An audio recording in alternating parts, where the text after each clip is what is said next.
ना किसी की आंख का नूर हूँ, ना किसी के दिल का करार हूँ। ना किसी की आंख का नूर हूँ, ना किसी के दिल का करार हूँ। किसी काम में जो ना आ सके, मैं वो एक मुश्ते गुब्बार हूँ। मेरा वक्त मुझसे बिछड़ गया, मेरा वक्त मुझसे बिछड़ गया, मेरा रंग रूप बिगड़ गया। जो खिजा से बाग उजड़ गया, मैं उसी की फसल बहार हूँ। नुपुर शर्मा, धर्मेंद्र प्रधान और रुचि तिवारी, नरेंद्र मोदी, अमित शाह। मतलब ये है कि बहुत सारे नाम का जिक्र आज की सियासत में है, लेकिन आज की सियासत में सिर्फ और सिर्फ कड़वी बातें। प्रणाम, मैं हूं चंदन झा और आप देख रहे हैं प्रत्यंचा। तो सबसे पहले नुपुर शर्मा की बात, और सबसे बड़ा प्रश्न इसमें ये कि आखिर एकाएक नुपुर शर्मा की चर्चा क्यों होने लगी है। और आप सभी जानते ही हैं कि नुपुर शर्मा के साथ क्या हुआ, कैसे हुआ, किस तरीके से जो है तन से सिर जुदा करने की बातें होने लगी थी। और नुपुर शर्मा एक तेज तर्रार प्रवक्ता भाजपा की, लेकिन जो परिस्थितियां बनी तो उन्हें सब कुछ छोड़कर जो है कमरे में बंद होना पड़ा। और बहुत ज़्यादा इसको चर्चा करने की यहाँ ज़रूरत नहीं है कि क्या हुआ, कैसे हुआ। मुझे लगता है कि जो भी वीडियो देख रहे होंगे वो इन चीज़ों को जानते होंगे, नुपुर शर्मा के बारे में ज़रूर जानते होंगे। जानते हैं, चर्चा इसलिए होने लगी है नुपुर शर्मा की कि उन्होंने एक बड़ी टिप्पणी की है बहुत दिनों के बाद। अमूमन अगर देखेंगे 4-5 साल में तो नुपुर शर्मा बहुत कम दिखती हैं, बहुत कम बोलती हैं, क्योंकि उन बोलने की ही वजह से सारे फसाद जो है खड़े हुए थे उनके खिलाफ में। और क्या क्या नहीं उस समय में उनको थ्रेट दिए गए, चेतावनी दी गई, क्या क्या नहीं हुआ था, कितना बवाल खड़ा हुआ था। आखिरकार भाजपा उनको अपनी पार्टी से निकाल देती है, बहुत कुछ हुआ था। तो नुपुर शर्मा की जो चर्चा है, जो हम बताना चाह रहे हैं, जो अपने दर्शकों को हम इस वीडियो के माध्यम से कहना चाह रहे हैं, वह ये है कि 1-2 दिनों पहले विराट हिंदू सम्मेलन था और उसमें अतिथि के तौर पर बुलाया जाता है नुपुर शर्मा को। और ये विराट हिंदू सम्मेलन की अगर बात करेंगे तो थोड़ी सी बात अभी आपको बता देते हैं कि संघ जो है अपना 100वें वर्ष में प्रवेश कर चुका है और 100 साल का जो ये है क्रम है वो पूरा कर चुका है, और उसी के उपलक्ष्य में देश भर में कार्यक्रम हो रहे हैं। तो उसी में से एक ये भी कार्यक्रम है कि विराट हिंदू सम्मेलन हो। लेकिन इन सम्मेलनों की जो स्थिति है हम उस पर बाद में बात करेंगे, पहले नुपुर शर्मा वाली बात कर देते हैं, कह देते हैं आपको। और नुपुर शर्मा एक बड़ी बात बोली है, इससे आप सियासत को समझ सकते हैं। देश की जो राजनीति है उसको आप भली भांति टटोल सकते हैं। नुपुर शर्मा उस कार्यक्रम में बोली कि अगर आरएसएस नहीं होता, और आरएसएस मतलब राष्ट्रीय स्वयंसेवक संघ, जिसको शॉर्ट फॉर्म में लोग संघ भी बोलते हैं, कि अगर आरएसएस नहीं होता तो मैं आज यहाँ नहीं होती, अगर आरएसएस नहीं होता तो आज मैं जीवित भी नहीं होती। ये नुपुर शर्मा के शब्द हैं, और इस शब्द में सिर्फ और सिर्फ दर्द छलकता है। और इस शब्द के माध्यम से आप भाजपा की राजनीति को, भाजपा के पॉलिटिक्स को आप भली भांति पकड़ सकते हैं उसको, और छान सकते हैं कि आखिर क्या चल रहा है। और नुपुर शर्मा का जो प्रकरण था, अगर नहीं आप लोग जानते होंगे, जो कुछ नए होंगे तो जाकर गूगल में सर्च कर लीजिएगा, जान लीजिएगा, क्योंकि अगर उसमें जाएंगे तो वीडियो बहुत लंबा हो जाएगा। इसीलिए आप उसको सर्च करके समझ लीजिएगा किस तरीके से उस समय में चीजें हुई थी। और जिस पार्टी की प्रवक्ता थी वह पार्टी उन्हें वेदर कर देती है, बेघर कर देती है। और यही बात वह कहना चाह रही थी इस सम्मेलन में, विराट हिंदू सम्मेलन में, कि मुश्किल है। और नुपुर शर्मा की सुरक्षा अब भी पुख्ता है और वह कैसे उन पर किसी तरह के आक्रमण नहीं हो, उनके जान माल की सुरक्षा हो, कोई खतरा नहीं हो, उसकी फुल प्रूफ व्यवस्था अब भी है। लेकिन वह दहशत, वह दर्द, वह तड़प जो है नुपुर शर्मा के एक लाइन की बात में उभर कर चली आई कि भाजपा की वजह से वह जीवित नहीं है। मतलब आप समझ रहे हैं, देश में भाजपा की सरकार है, तीसरे टर्म की सरकार अभी चल रही है। हालांकि अभी की जो सरकार है वो बैसाखी पर है, वो अनुदान पर है, नीतीश कुमार के अनुदान पर है, नायडू के अनुदान पर है यह सरकार। लेकिन तीसरे टर्म की सरकार तो है। नरेंद्र मोदी देश के प्रधानमंत्री तो तीसरी बार बने और भाजपा की सरकार होते हुए उसका कोई प्रवक्ता, पूर्व प्रवक्ता अगर यह बात कहे कि नहीं मैं तो संघ की वजह से जिंदा हूं, तो इसमें जो सिस्टम है भाजपा का वो आपको एकदम ओपन हो चुका है। इसको बहुत कहने की और समझाने की जरूरत नहीं है। और वाकई में अगर संघ है तो हिंदुओं के लिए सब कुछ है, यह बात आप समझ लीजिए। और संघ है तो जैसी अभी भाजपा है ऐसी सैकड़ों भाजपा देश में खड़ी हो सकती है। इसीलिए संघ का होना जरूरी है, आरएसएस का होना जरूरी है। मुझे लगता है कि नुपुर शर्मा यही बात उस विराट हिंदू सम्मेलन में कहना चाह रही थी, लोगों को जताना चाह रही थी कि भाजपा महत्वपूर्ण नहीं है, संघ महत्वपूर्ण है और जो एकता है समाज की वह महत्वपूर्ण है। ठीक, तो एक बड़ा मैसेज जो है दी है और यह सवाल है नरेंद्र मोदी पर भी, अमित शाह पर भी कि आखिर पार्टी की एक पूर्व प्रवक्ता किस तरीके से अपना दर्द बयां की है।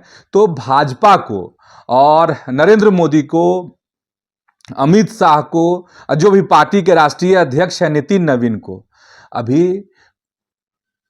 झांकने की जरूरत है पार्टी में, खुद के अंदर में, कि सरकार होते हुए भी अब भी वो दर्द, अब भी वो दहशत, अब भी वो भय जो है नुपुर शर्मा के दिल से नहीं हटा है, नहीं दूर हुआ है।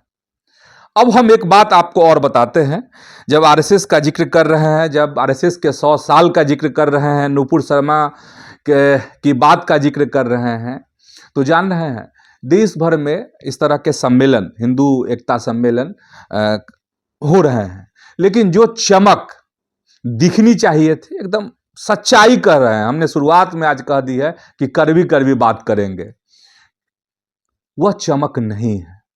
और वह चमक इसलिए नहीं है क्योंकि जिस तरीके से यूजीसी को लाया गया, यूजीसी के नए प्रावधान लागू करने की सरकार ने अनुशंसा की, इसके बाद से जो चमक होनी चाहिए वो चमक है नहीं। और फीका चमक, फीका अगर है तो इसकी वजह यूजीसी के नए प्रावधान हैं। जानते हैं संघ के लोगों का क्या कहना है? संघ के लोग, एक अभियान चल रहा था, अब भी चल ही रहा होगा मेरे ख्याल से, कि जो संघ से जुड़े लोग हैं वह हिंदुओं के घर में जाकर जो संघ की यात्रा रही है इतने दिनों की, उसको बताने की, उसे समझाने की कोशिश में लगे थे।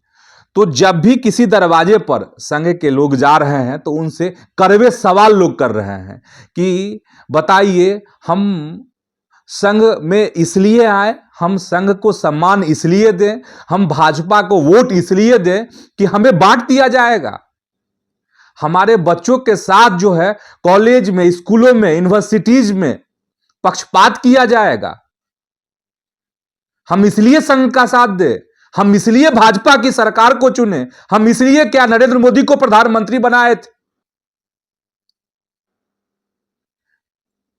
जानते हैं, तो संघ का यह जो अभियान था घर घर जाने का, मैं कह रहा हूं बंद नहीं हुआ है, लेकिन फीका है।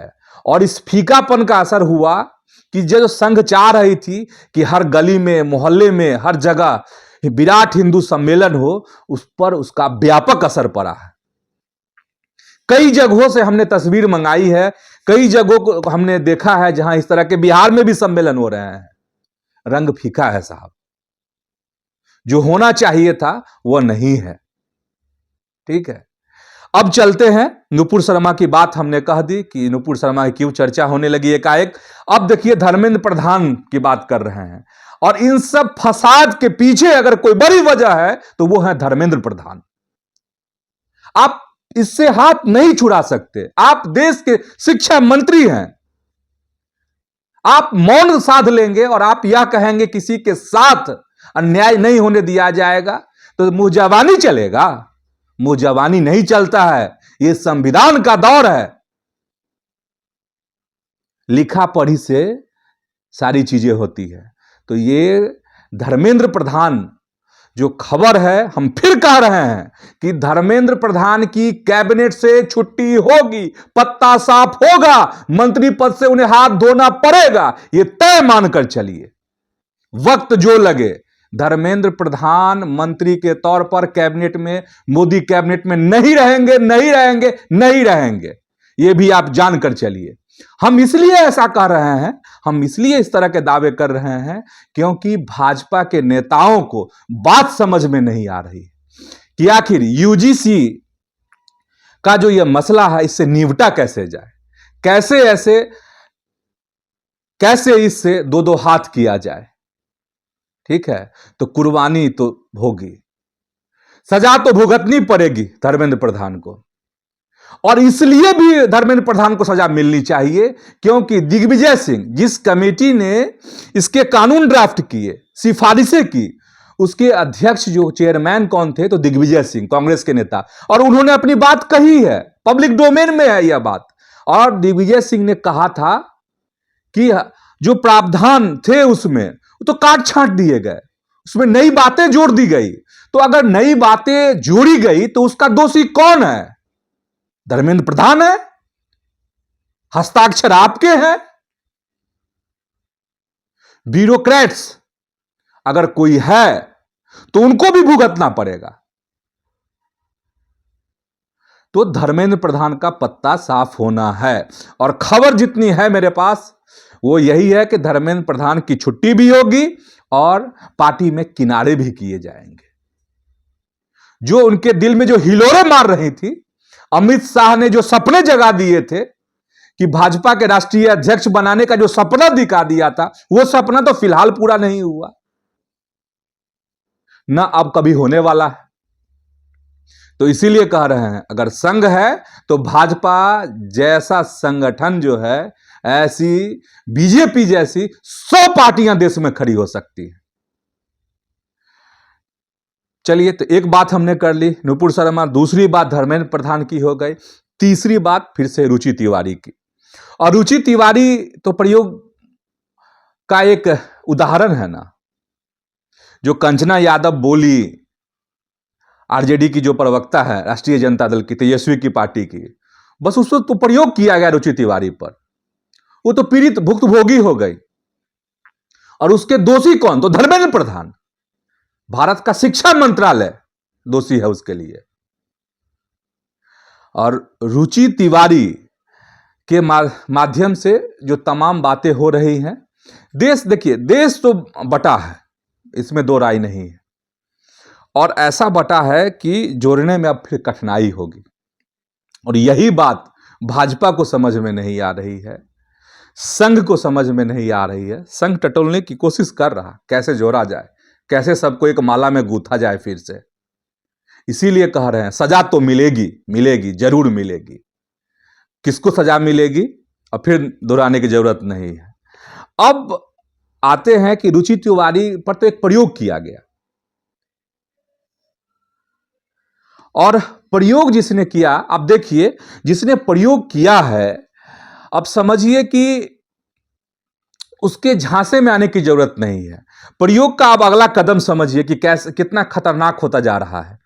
प्रयोग का अगला कदम यह है, जैसे अलग स्टेट की मांग, अलग स्टेट की मांग में कहा जा रहा है कि जो सवर्ण हैं उनको एक अलग राज दे दिया जाए, मतलब वही थ्योरी जो जिन्ना वाली थ्योरी थी जिससे पाकिस्तान बना था। तो यहां सावधान रहने की जरूरत है। और जानते हैं, जब आप सोशल मीडिया पोस्ट को देखेंगे आप इन दिनों, तो उसमें इस थ्योरी को पुष्ट करने की कोशिश की जा रही है। इसको कहा जा रहा है कि ठीक है, जो जनरल कैटेगरी है, जो सवर्ण है, उनको पीओ के दे दिया जाए और कब्जा कर ले ये लोग जाकर वहां पर। तो इस थॉट को आगे बढ़ा कौन रहा है? इस थॉट को बढ़ाने वाले वही लोग हैं जो रुचि तिवारी पर जिन्होंने हमला किया, जिन्होंने रुचि तिवारी के कान में कहा कि तुमको रेप किया जाएगा, तुमको नंगा घुमाया जाएगा, परेड करवाया जाएगा। ये वही लोग हैं। यही लोग कौन हैं? तो यही वामपंथी हैं। यही वो देश को तोड़ने वाले तत्व हैं। यही वो गुंडे हैं जिसके बारे में रुचि तिवारी बार बार कह रही थी कि कुछ गुंडे तो यही गुंडे हैं।